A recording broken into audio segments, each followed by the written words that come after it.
En 1905, la educación se convierte otra vez en un tema de debate en la Argentina. A 20 años de la sanción de la Ley 1420, sectores del gobierno conservador de Manuel Quintana insinúan la posibilidad de impulsar cambios en el sistema educativo. Se vive un clima de descontento social y el gobierno utiliza la violencia y la represión para silenciar cualquier tipo de protesta.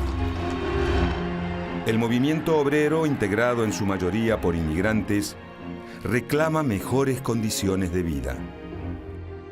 Ante ese contexto, el senador Manuel Laínez argumenta que la educación debe ser la herramienta para integrar a los hijos de los recién llegados. Considera que erradicar el analfabetismo posibilitará mejorar las condiciones de vida de los argentinos y asegurará la necesaria paz social sin recurrir a la violencia. Pronto, la figura de Laínez quedará asociada a una ley que transformará el desarrollo de la educación primaria en el país.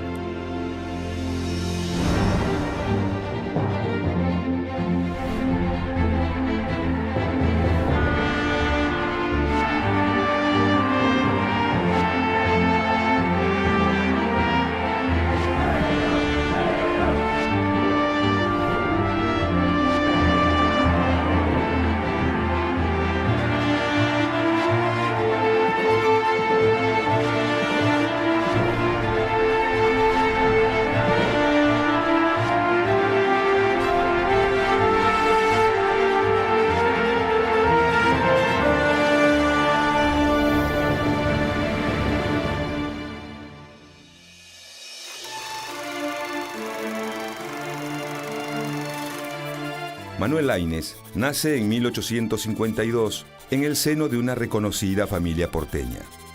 Con apenas 15 años ingresa como corrector del diario La Tribuna. Al culminar sus estudios secundarios, viaja con su tío Miguel Cané a Estados Unidos y Europa. A su regreso es ascendido a periodista en el diario. En esa función conoce al presidente Sarmiento, quien, poco después, lo envía como funcionario de la Embajada Argentina en los Estados Unidos. Sin embargo, pasa poco tiempo en ese país y en 1874 ya se encuentra nuevamente en la Argentina como parte de la redacción de La Tribuna Nacional, diario ligado al Partido Autonomista Nacional. Más tarde, gracias al impulso de Dardo Rocha, gobernador de la provincia de Buenos Aires, Manuel Laínez se desempeña en la Secretaría del Senado. En 1881, Laínez funda y dirige su propio periódico llamado El Diario. Mientras tanto, en el plano político, a partir de 1880, el Partido Autonomista Nacional, de corte liberal, que lidera Julio Argentino Roca, controla los resortes del poder mediante el fraude y la manipulación de las elecciones. A partir de 1883, se discute en el Congreso la sanción de una ley de educación común para la capital y los territorios y colonias nacionales. Esta legislación pone de manifiesto la necesidad de la enseñanza pública y laica. En 1884, Laínez es elegido diputado por la provincia de Buenos Aires. Su experiencia periodística le da un estilo llano que lo distingue del resto de los legisladores, abocados generalmente a hacer relucir su perfil liberal ilustrado. Finalmente, el 8 de julio de 1884, se sanciona la Ley 1420. La nueva legislación marca algunos puntos claves. La educación debe ser obligatoria, gratuita y neutral en materia religiosa. La norma se aplica solo en la capital federal y los territorios nacionales, ya que, según la Constitución, la enseñanza primaria es privativa de cada provincia. El 12 de octubre de 1904, Manuel Quintana asume la presidencia de la República. El nuevo mandatario pertenece al sector político encabezado por Roca. Desde el Estado, este grupo edifica un proyecto económico liberal, basado en la exportación de materias primas y en la libre importación de productos manufacturados que beneficia esencialmente a los sectores terratenientes, a los grandes comerciantes portuarios y al capital extranjero. A 4 meses de la asunción de Quintana, la Argentina entra en un período de convulsión. El 4 de febrero de 1905, las ciudades más importantes del país se convierten en escenario de una sublevación cívico-militar contra el gobierno. Se exige el fin del fraude electoral y la manipulación de las elecciones. Los reclamos son encabezados por el principal partido político de la oposición, la refundada Unión Cívica Radical, liderada por Hipólito Yrigoyen. Finalmente, tras 4 días de enfrentamientos, las fuerzas leales a Quintana logran imponerse.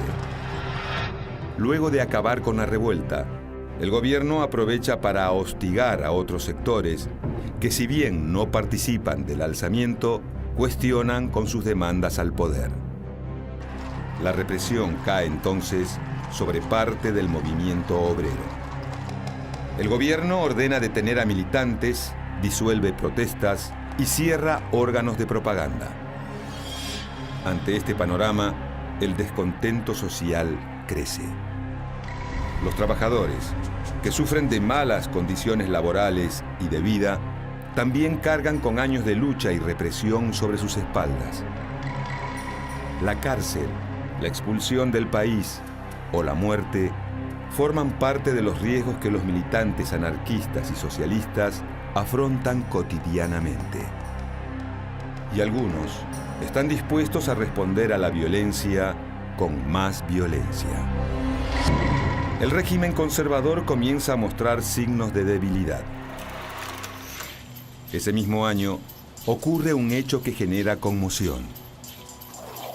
El 11 de agosto, Quintana es conducido en carruaje a la Casa Rosada, cuando un joven obrero catalán se interpone en su camino para matarlo. Dispara 2 veces, pero el arma se traba y el presidente logra salvar su vida. El suceso genera una enorme impresión en la opinión pública. El fallido atentado contra Quintana causa estupor en la población. La policía detiene a Salvador Planes y Virella. La prensa hace hincapié en que el agresor simpatiza con las ideas anarquistas. Virella es un exponente más de tantos inmigrantes arribados al país en el último tiempo. Los recién llegados ofrecen su mano de obra para el desarrollo del país, pero también traen nuevas ideas políticas. El panorama con el que se encuentran los inmigrantes no es el más alentador. Tienen que lidiar con deplorables condiciones laborales que se suman a la problemática habitacional. Viven hacinados en conventillos miserables que se multiplican en ciudades como Buenos Aires o Rosario. Y ante las protestas, las autoridades responden con represión. Mediante la Ley de Residencia, sancionada en 1902, el gobierno de turno puede expulsar arbitrariamente del país a todo aquel extranjero que sea considerado peligroso para el orden público. Esto afecta especialmente a sectores obreros que se ven seducidos por ideas de gran auge en Europa, como el socialismo, el sindicalismo revolucionario y el anarquismo. Sin embargo, el fuerte cuestionamiento al estado de las cosas no pasa desapercibido para las autoridades. Pronto, varios integrantes del partido del gobierno conservador que está en el poder intentarán revisar el rumbo social adoptado.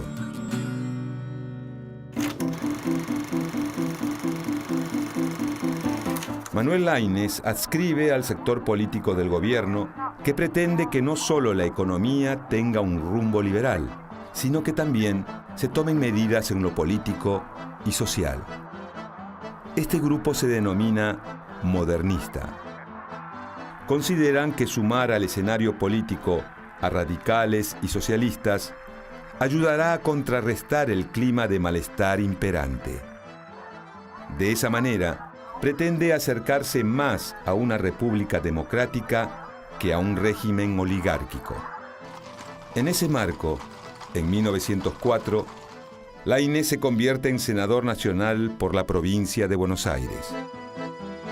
Desde su banca, Laínez considera que los crecientes índices de analfabetismo, tanto en la población de inmigrantes como en la criolla, son un impedimento para el crecimiento del país. Por eso, presenta un proyecto de ley para ampliar el horizonte educativo en el territorio nacional. Las intenciones del senador son concretas. Por un lado, ampliar la difusión del ideario liberal y por el otro, que las escuelas sirvan como red para detener el crecimiento del anarquismo y el socialismo. Laínez hace especial hincapié en la forma de administrar los ingresos públicos y en la situación del sistema educativo en el país. Dos cuestiones que, para el senador, están íntimamente relacionadas. Laínez auspicia la instalación de colegios nacionales en distintas ciudades del país. De esa manera, busca evitar las migraciones masivas de estudiantes hacia la capital. Como integrante de la Comisión de Finanzas, el senador busca optimizar el uso del Tesoro Nacional para la construcción, reparación y terminación de edificios públicos. Está convencido de que, con el dinero que se utiliza para construir una escuela normal, podrían hacerse varias. Con todos estos elementos, Manuel Laínez elabora un proyecto complementario a la Ley 1420. Su iniciativa busca ampliar el acceso a la educación mediante la construcción de escuelas en las provincias. De una población de 827.102 niños en condiciones de recibir instrucción primaria, solo 435.918 concurren a la escuela. El proyecto de Laínez apunta a que el Consejo Nacional de Educación se encargue de establecer en las provincias escuelas elementales, infantiles, mixtas y rurales. Además, pretende que se contemple la formación de los docentes que enseñan en dichas escuelas. En septiembre de 1905, el senador presenta el proyecto en el Congreso. Su intención es que la nueva ley contrarreste el flagelo del analfabetismo. El Consejo Nacional de Educación tendrá fondos para instalar escuelas primarias donde no las hay. Entre los principales argumentos que esgrime Laínez está el de asegurarse de que los recursos vayan donde tengan que ir. En este aspecto, el senador toma como ejemplo las subvenciones que el Estado gira a las provincias para instalar escuelas normales. El objetivo es racionalizar los gastos. Laínez asegura que, con el dinero que el Estado gasta en un soldado al año, pueden educarse 100 niños. En otras palabras, 100 niños educados evitan la existencia de un soldado que los reprima. Una vez instalado el tema, aparecen las primeras voces cuestionadoras. Se discute si los contenidos deben ser generados desde el gobierno nacional o si cada provincia puede hacer sus propios planes. También se debate sobre el dinero disponible para invertir en infraestructura y en personal docente. Pero uno de los aspectos más controvertidos es decidir si el alcance de la ley debe quedar sujeto a cada provincia que lo solicite. Para Laínez, esto significa un retroceso. Según su opinión, el propio Estado Nacional es el que debe instalar las escuelas según crea conveniente. Sin embargo, la ley sufre esta modificación. Finalmente, luego de pasar por la Cámara de Diputados, el proyecto de Laínez es aprobado el 30 de septiembre de 1905. Nace una ley que transformará la educación en Argentina.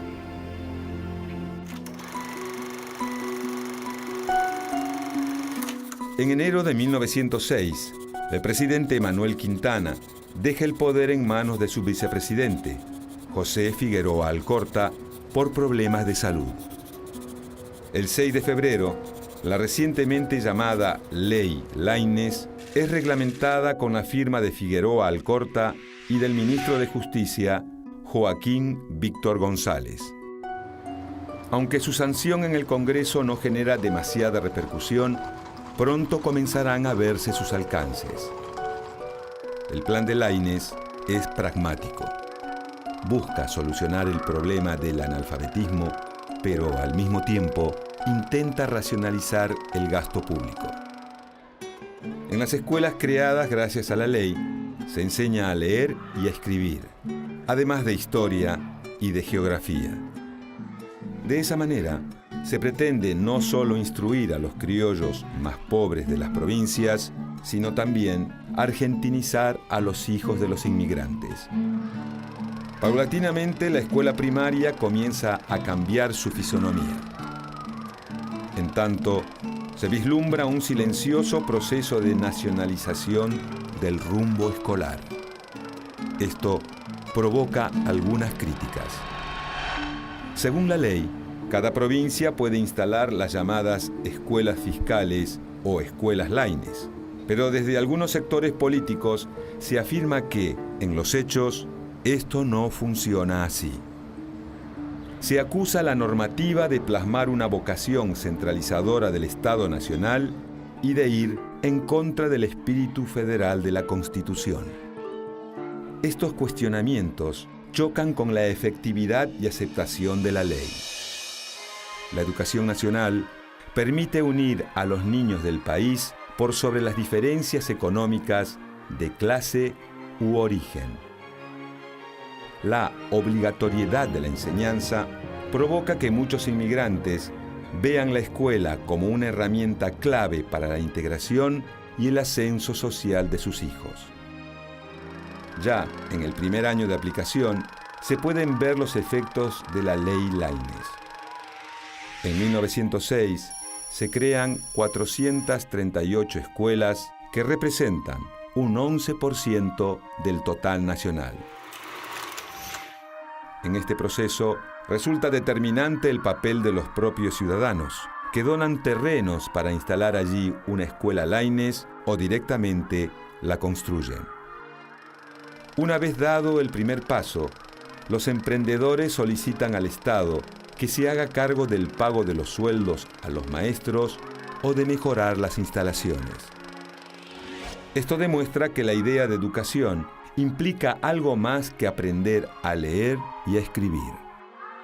Allí donde el progreso instala un nuevo pueblo o un nuevo barrio, o en zonas rurales cuya población aumenta, hay un grupo de vecinos organizados que hacen posible la instalación de una escuela.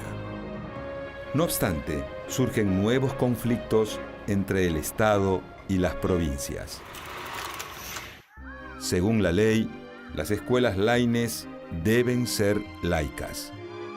Esto provoca que muchas provincias que dictan educación religiosa en sus planes de estudio comiencen a tener un creciente número de escuelas laicas.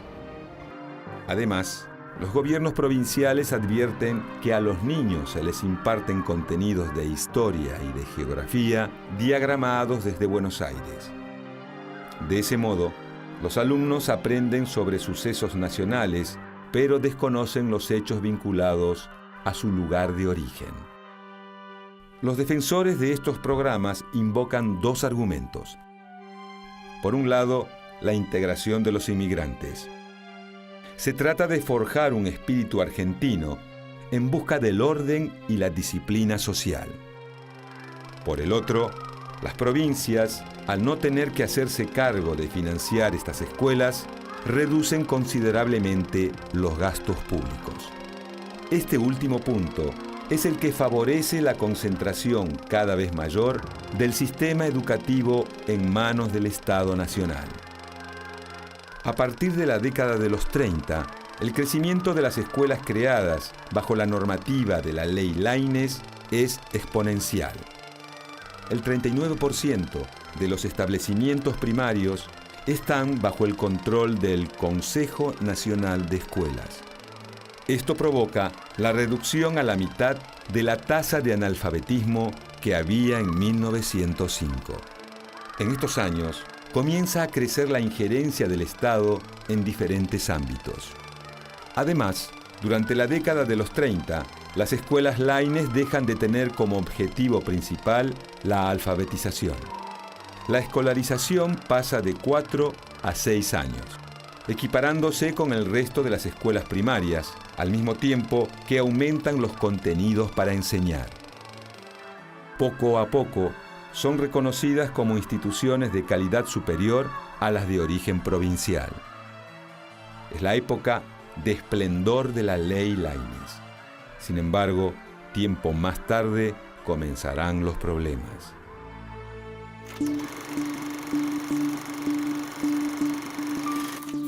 Los gobiernos conservadores que dominan el país durante la década de los 30 ven en la escuela una poderosa herramienta de control social.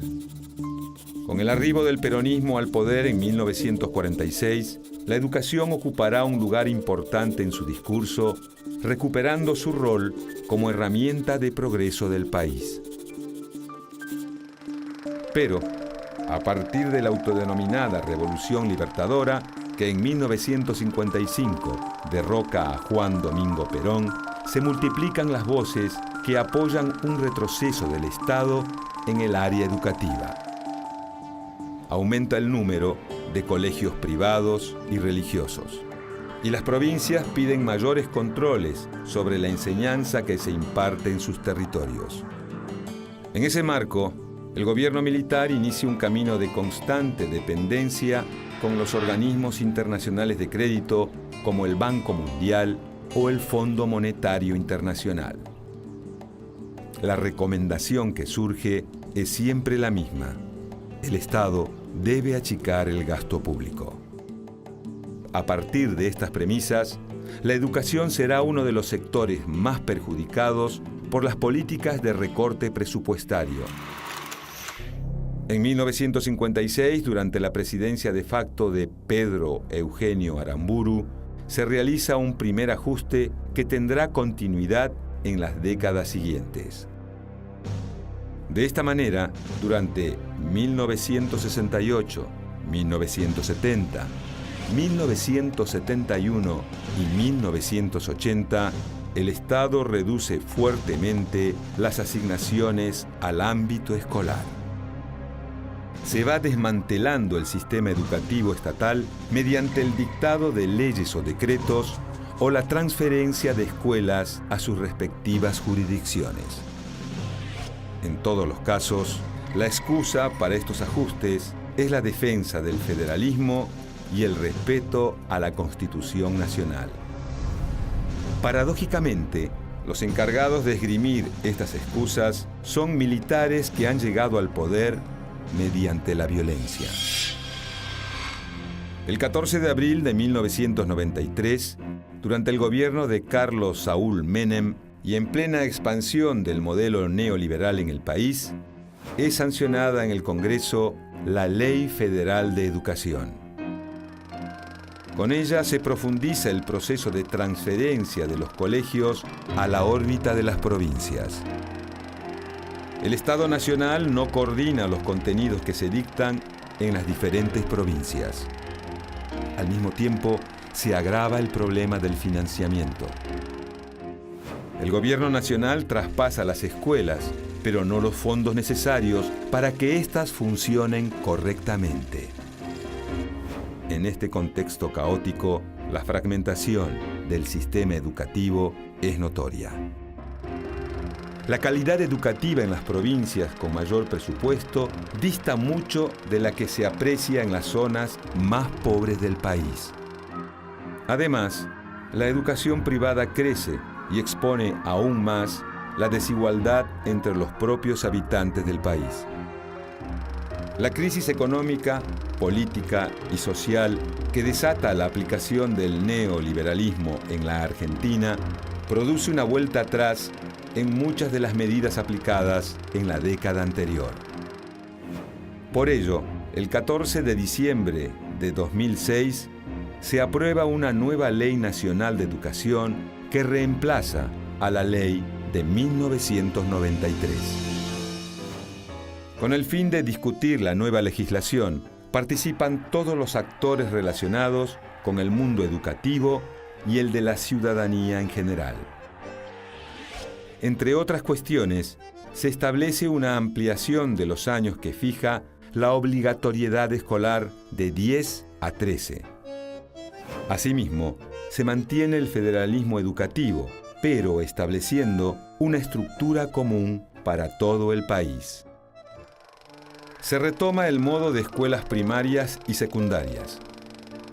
Además, la nueva configuración contempla la educación preescolar, rural, artística, especial, intercultural, bilingüe y no formal. Se estipula la implementación de organismos de consulta y de coordinación federal. Y se fomenta la creación de un canal estatal de televisión educativa. En relación con las inversiones, la nueva legislación se complementa con la Ley de Financiamiento Educativo, sancionada en 2005. Se apunta a establecer un aumento progresivo de los fondos destinados a la enseñanza. Así, se busca lentamente dejar atrás el proceso de desmantelamiento de la escuela pública.